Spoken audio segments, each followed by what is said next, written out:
So, welcome to our next session, the Digital Health Policy Response as part of DocSF and the COVID-19 orthopedic recovery. Very specifically, we're going to spend some time in conversation with Kevin Schulman. Kevin, so where are we reaching you today? Where's home? I'm in right outside of Stanford in Menlo Park, California. So beautiful, sunny Northern California. Well, it's so good to have you here. So, Kevin, you are best known as being clinician, physician. So you've got a dual appointment. So I'm the nurse economist. You are the physician economist. So you've got an appointment in Stanford as a professor of medicine, as well as over in the business school. And your work really has been focused on digital health innovation and thinking about policy and the health economics of that. How do you characterize your work? Yeah, I think that's great. I mean, how do we improve the value of healthcare for patients? How do we understand the cost of healthcare? And how do we think about innovation as a way of transforming the economics of what we see right now? Yeah, so we've invited you here really to help us think about the digital health policy response and doing that in light of COVID-19. And you had a recent article that came out in the New England Journal of Medicine, and your title of that is COVID-19, Healthcare's Digital Response.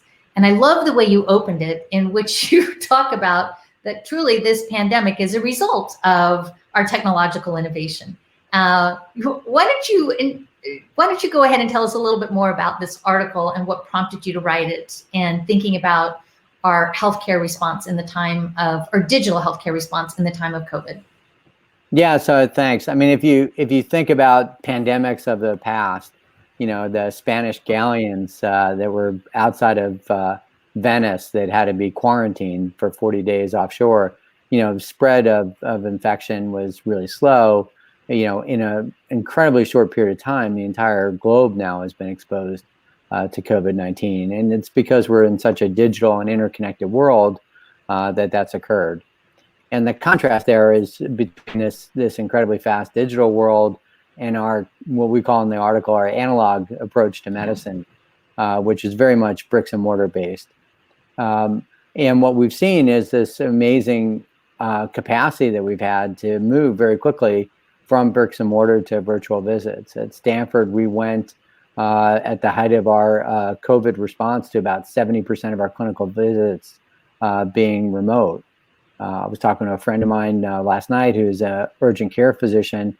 Half the visits that he does with patients now, they never need to come in and be seen. And so here's the potential that we've been talking about for a very long time of being demonstrated in front of us. And all of us migrated very quickly to this new way of taking care of patients. Yeah, well, that's one of the things that you mentioned in the article, is that we have built a system of care, model of care, a payment, the financing, how we finance our care, in a way that actually is more to do with transmitting the virus. I mean, when you think about busy waiting rooms, emergency departments, these are all of the things that just cannot happen during an outbreak of a virus that we don't have a therapeutic and we don't have a vaccine for. So that is quite interesting to think that our system of caring really is contributing to, and really would increase the spread.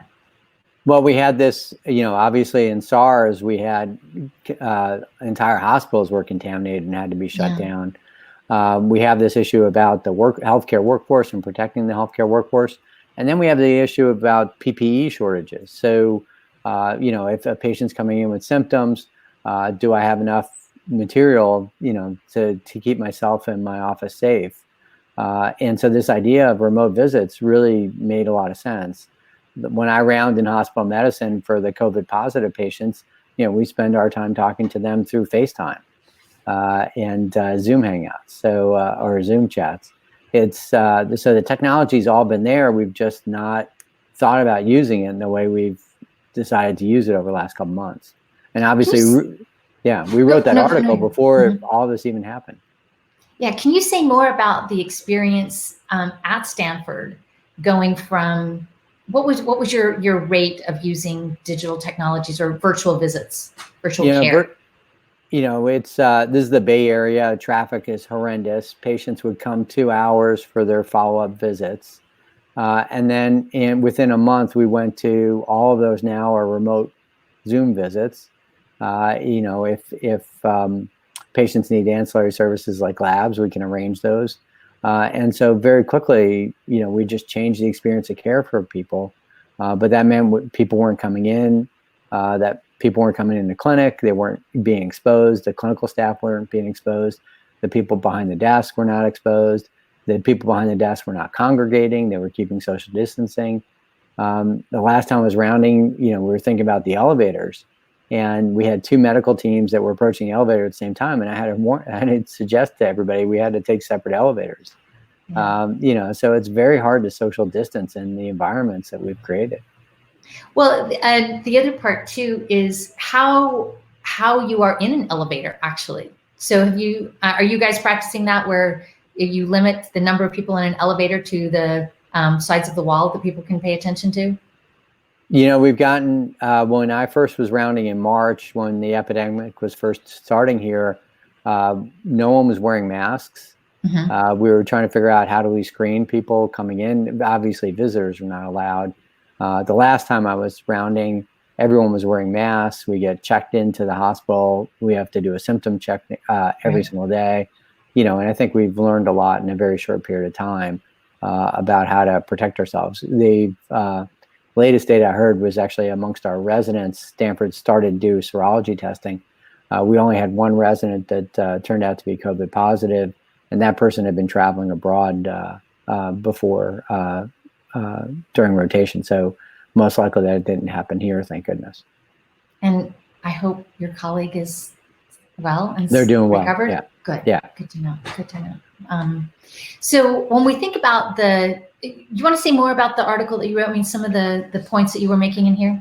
Yeah. So there are a couple of things about digital. So one is, we went to telemedicine, which is still the same kind of visit that we were having. We were just doing that really. So that was a great benefit to patients. But to really go digital, there are a huge number of capabilities and ideas that you could use and deploy that would help people. I'm very involved right now with some computer vision work. So for orthopedic surgeons, imagine the 3-month or 6-month visit was actually the computer vision assessing whether or not the gait has returned to whatever the expectations were, and with very precise levels of measurement. As you think about all the different digital technologies that surround us each day, how would we use them in new and different ways to take care of patients? And we're just at the beginning of all this. So even, so specifically what happened around the time we published our article, Medicare did 2 things. One is they decided to pay for virtual visits the same way they pay at the same rate that they pay for in-person visits. So that was a huge benefit to us to move the migration. But the other was that they migrated, they used their enforcement discretion to say they weren't going to enforce HIPAA during this crisis. And so we could do things like Zoom and FaceTime that may not have been HIPAA compliant, we would not have been able to do several months ago. Stanford's solution that we stood up actually was HIPAA compliant, which is kind of interesting. So, but a lot of that, a lot of the payment models are still in-person models. It's not building a chat bot to take care of your post-op patients. It's not using machine learning algorithms to try and predict who's going to be the highest risk patient coming in or how to do the best job in follow-up. And so the payment models are really to support more use of people rather than think about how can we use the technology to really drive efficiency and creativity in the process. And when you're talking about the policies, oftentimes when we use the word policy, there is a tendency to have the mindset we're thinking at the federal level or the national level at a very high, where there's laws and guidelines and compliance and regulations. there's a lot to be said about institutional policies or practice policies or professional disciplines. I think that that's one of the areas that oftentimes gets overlooked. Actually, at this moment in time, we have an interesting sandbox to innovate in. And we've never seen as much freedom as we've had. What do we need to think about as far as practice and institutional policies that help us the technologies have made these things possible. The policy is what's creating what's permissible. You've had some very direct experience with Stanford, but what about some of these policies that we need to think about so that we can further, what does our policy response need to be so we can further these gains?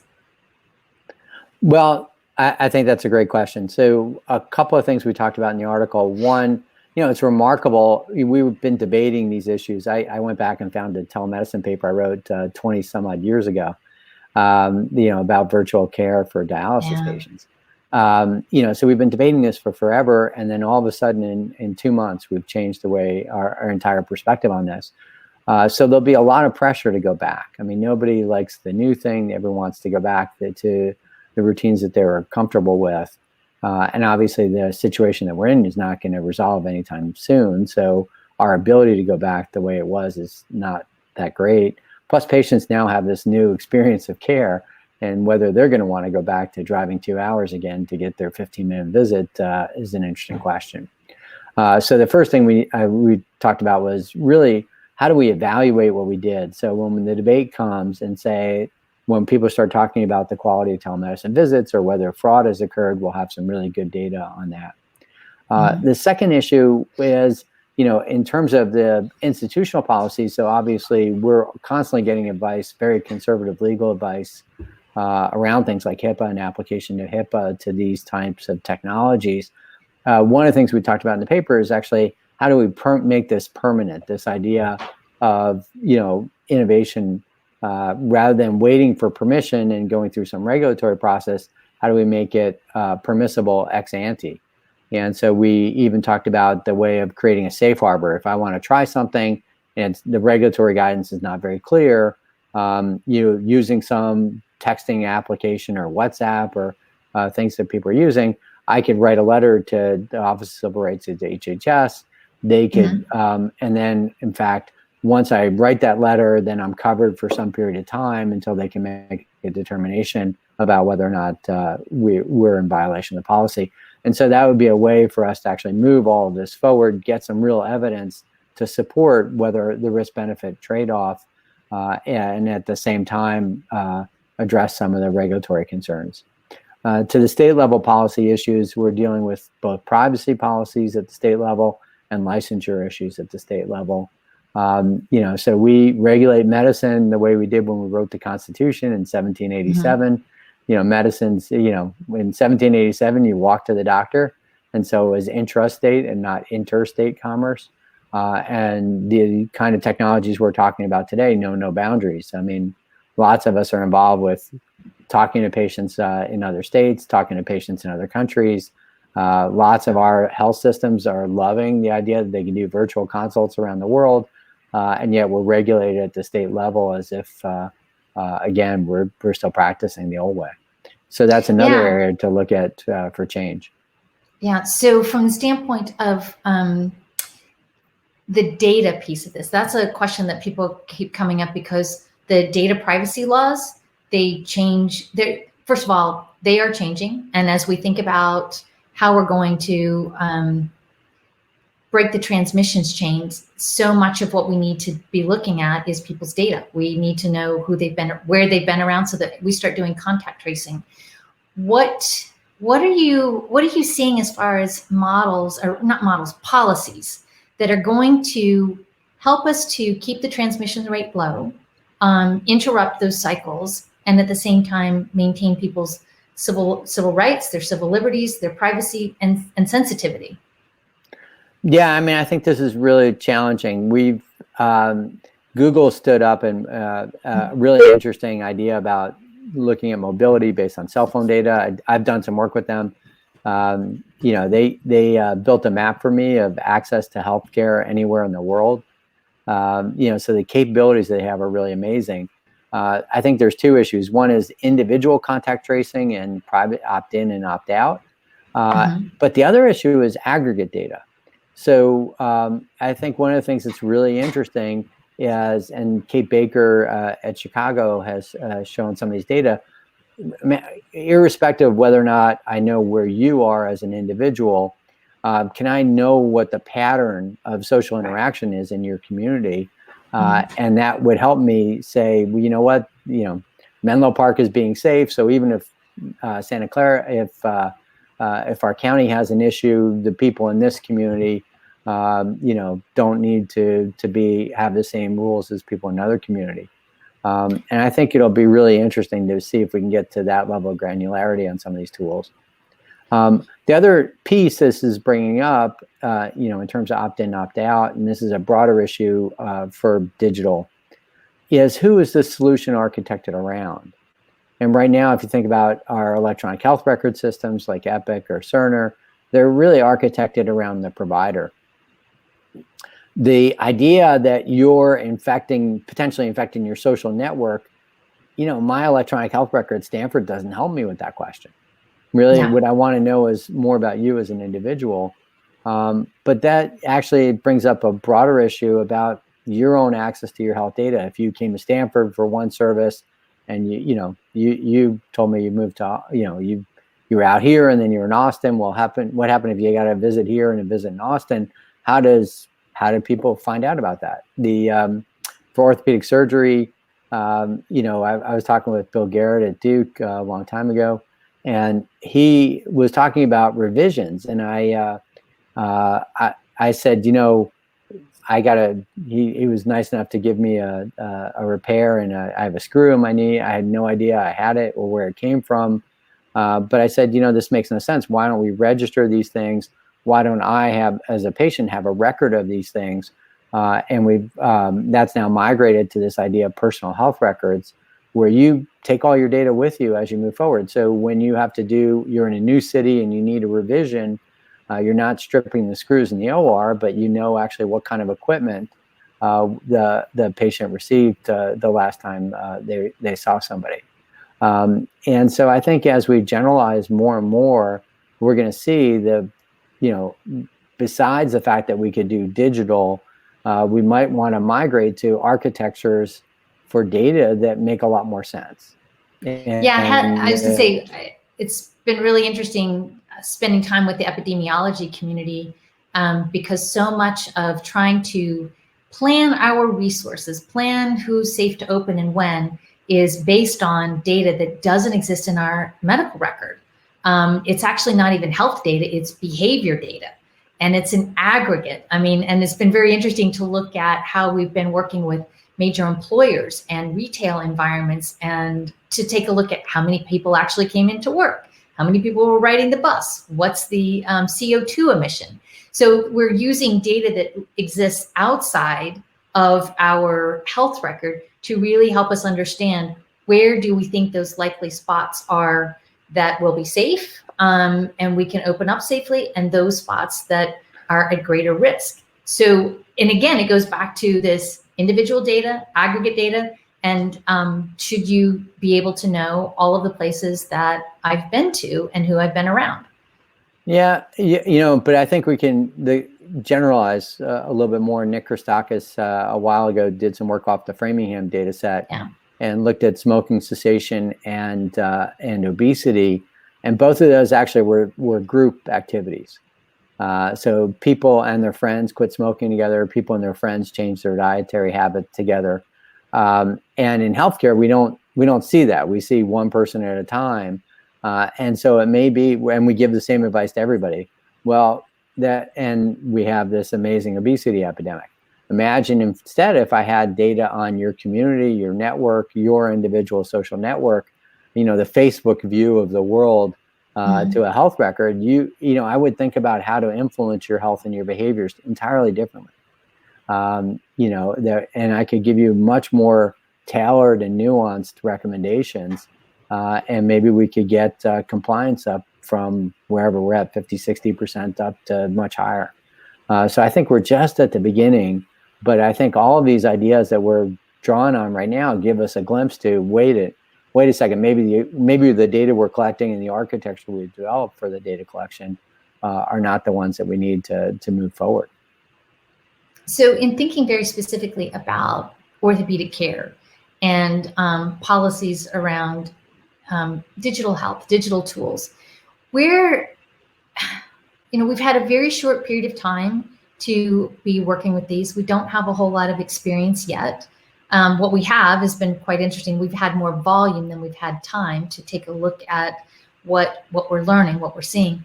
Can you, just based on this small time frame, the small experience, what are some of the gains that we need to protect, from the standpoint of being able to deliver better, safer, more value-based care, or valuable care is probably a better way to put it.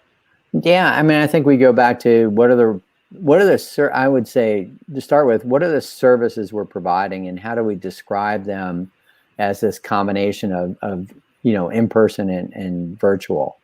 And so even, what's a visit, what's the 90-day around a surgery, how do we think about that? How do we describe that and chart that and bill for that in ways that are agnostic to the technology that we're using to do those things? So we just refer to it as a visit or an encounter. Yeah, it's at some level, Kaiser as a capitated system has been doing a lot of this virtual for a lot longer than the rest of us. But a lot of things that we do are predicated on site of care. If I do a 90-day bundle and I have to do a patient-reported outcome assessment, there's ways we're doing that. That's, again, nurse administered or physician administered or in-person administered, and can we move those things digitally? But then I think we can come up with the next horizon is given that if I put you in a room with our creative MBA students here at Stanford or our technology students, what is the vision that you'd want to do for your practice?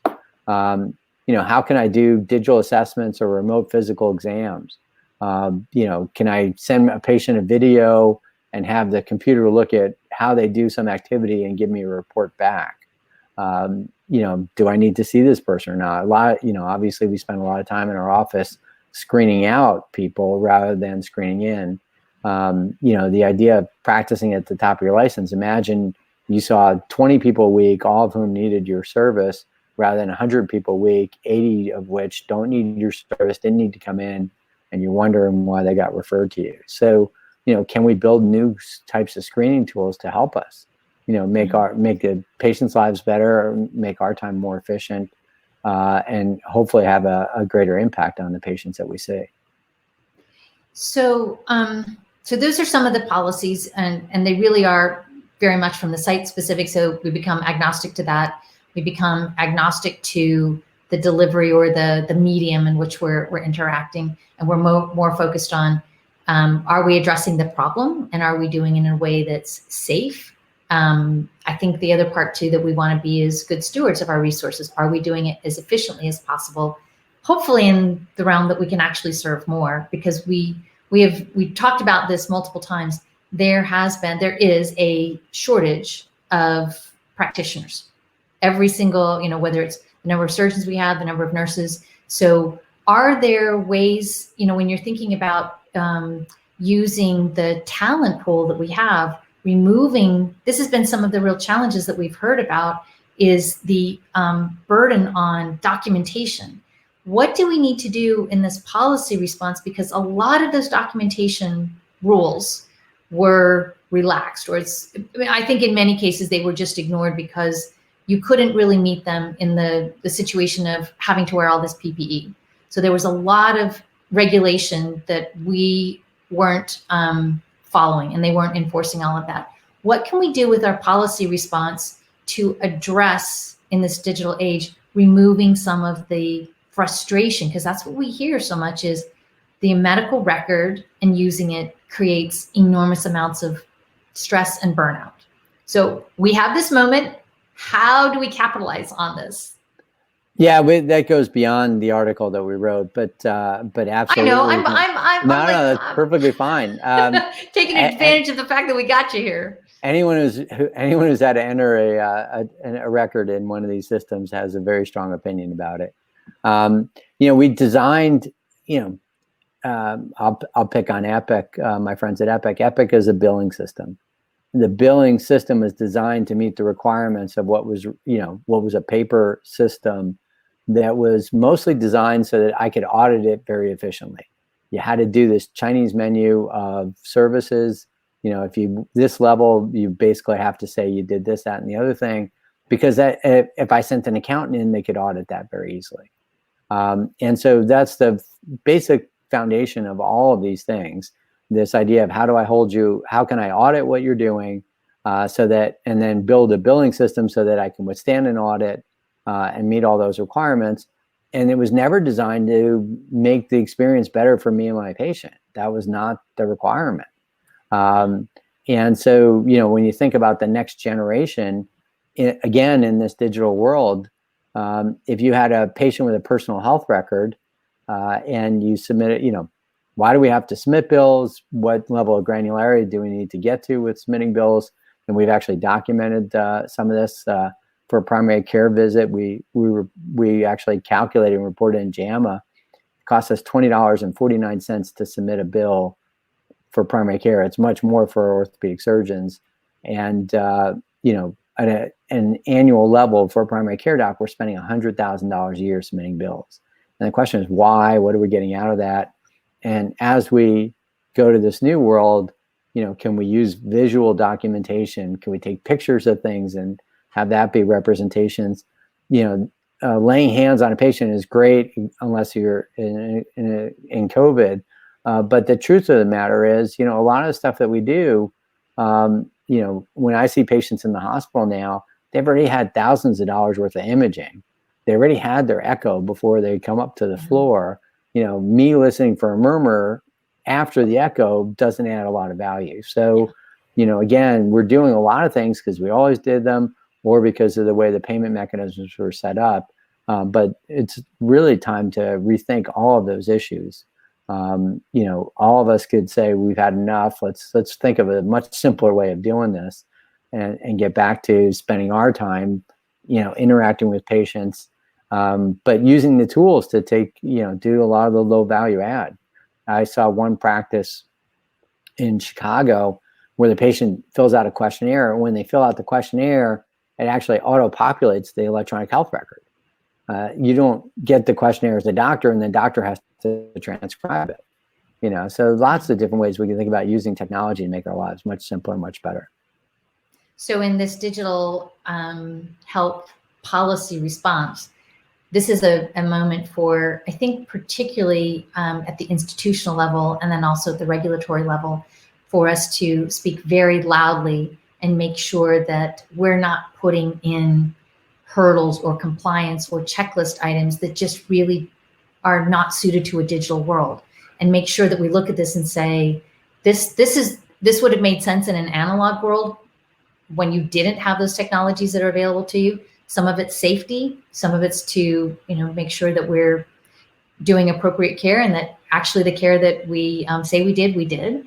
So there are many things, but it sounds, what I'm hearing is that you're saying we really need to go back and reevaluate the policies that exist and make sure that in this moment, that part of our response to this is, let's make sure that we don't keep taking legacy things that fit to an analog world into a new digital reality.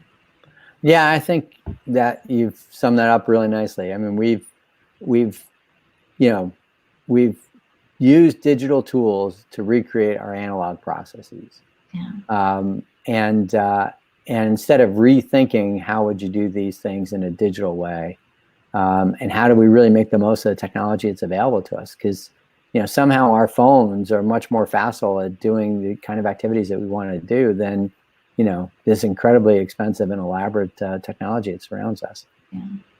But so we've talked, when we talk a lot about policies and regulation, we think about them from the standpoint of operational.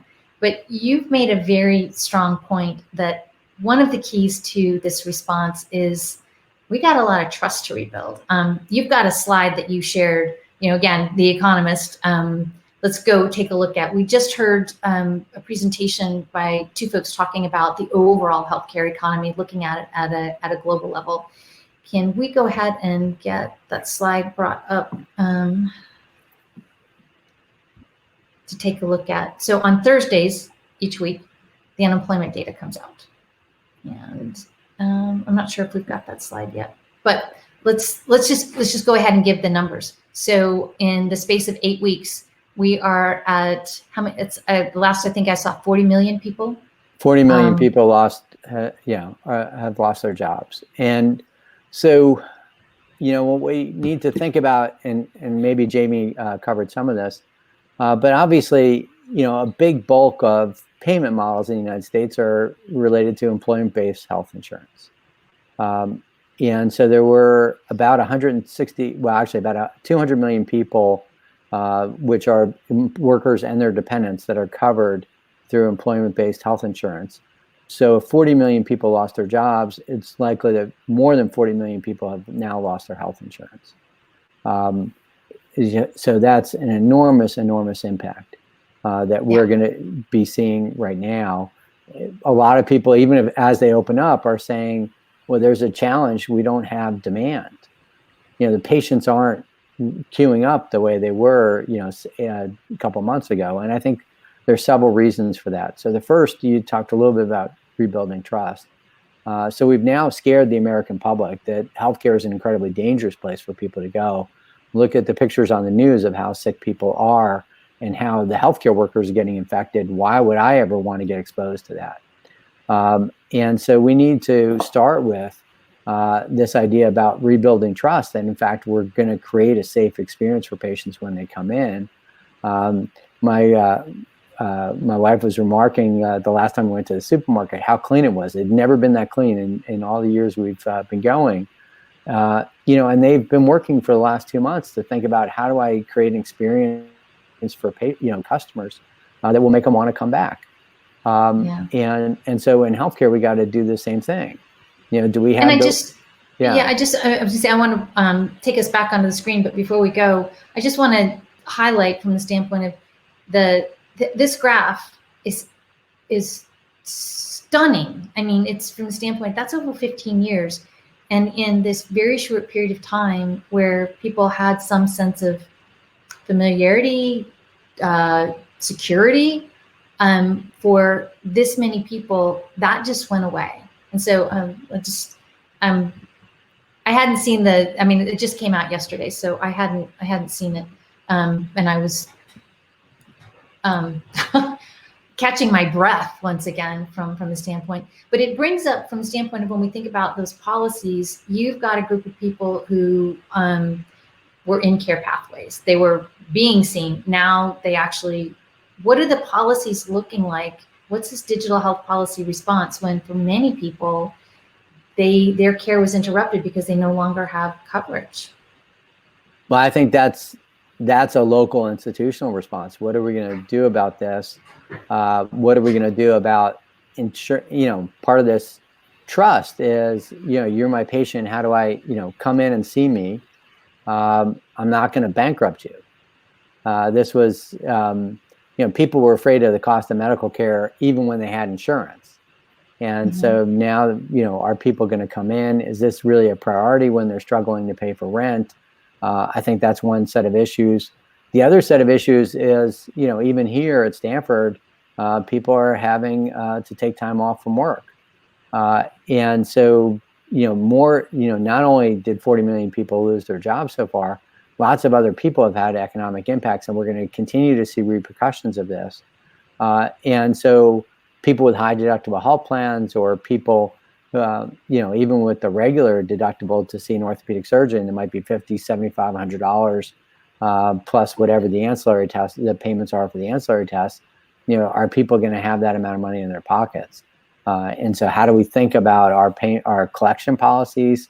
How do we think about copays and deductibles? I think those are all things that are going to be huge barriers right now between now and when the economy settles out. Yeah, and what we didn't mention, but I think is really stunning, is that with this reduction, I mean, the number of unemployed, a huge number of those are actually in healthcare. The number of nurses, physicians who have they've been furloughed, their positions have been terminated. We have a lot of people in the healthcare space, despite having this shortage of a healthcare workforce. Many of those numbers, and do you recall? I'm thinking it was 4 million, or what percentage of the unemployment right now is from the healthcare sector? I don't know off the top, but as you think about it, I just saw some data recently from California, and it was a couple of percentage of the workforce. What we've seen, and it's been written about a lot in the newspapers. So we kind of have two things going concurrently. One is we're taking care of the immediate needs of the COVID population, but the reduction in demand from the state mandating that we stop elective surgeries meant that a lot of the high-paying specialties, like orthopedic surgery, have seen tremendous reductions in volume, and so that has had repercussions in terms of staff. But the newspapers are starting to ask questions. Why is it that that the healthcare business model was so predicated on these elective surgeries for commercially insured patients, and why is it that we're so vulnerable to this crisis at this point? So I think that'll be really interesting as we move forward. Again, when will that demand come back to where it was is a real open question. If that 40 million people moved into Medicaid, 50, that could be 25% of the commercial market moving into Medicaid, if assuming they're eligible or we expand the Medicaid roles. But I think that's going to have a big hangover effect on the practice of medicine, the economics of medicine for some period of time. Yeah. Well, it has, I say, and again, going with the digital health policy, I've seen many where a lot of the healthcare plans have made any of your first visits, they will be virtual visits. So they're using the digital or the virtual experience as one way to, I guess, deliver more care at a lower cost point. So there's, what have you seen as far as at the federal level and the payer level, as far as policies that they're putting in place that are going to impact our business models? And I'm curious, are you seeing where some of these policies are helping us to more readily embrace digital, or are we seeing people push back away from it? I think we're seeing, both at the same time. This is the digital, it's like the digital is, we need things like One Medical that just went public right before COVID, closed our offices and just moved entirely virtual, during the peak of all of this. But again, a lot of us grew up in a certain business model, and our practice is based on that. We bought equipment based on that. We rented space based on that. Real estate, yeah. Yeah, and so unraveling that is really going to be an issue. There's just a headline in New York: commercial tenants aren't paying rent for retail spaces. When are we going to decide that we need to do something differently? A lot of us are working in places that just built new buildings or new resources or new outpatient care centers. And the people that, own the mortgages on those really want to, have patients back to pay for that. And so, there would be significant adjustments that need to be made. Should we say, reduce the volume of in-person visits to the level that we see right now? That would require enormous restructuring. Yeah, and so much of orthopedic care is in a surgery center or in a hospital, and those places are also seeing financial difficulties. So I think what most of the folks in the audience, they're looking to us to help them. What would you recommend that they start thinking about, what should they be doing today and in the coming weeks? And particularly as far as policies are being evaluated and written, what would your recommendation be, your prescription on how we need to respond to this whole, we've got a plethora of policies that we're looking at. What should the orthopedic community be advocating for and against? Yeah, I mean, so as a researcher, the first thing you're going to advocate for is research. We really need to evaluate what happened. How do we, did this work or not work? Did patients get better or not? Do they like this virtual versus in person? How hard was it for us to transition to even just giving patients an option? So I think that's the first thing, and we need to, that's going to be really helpful data.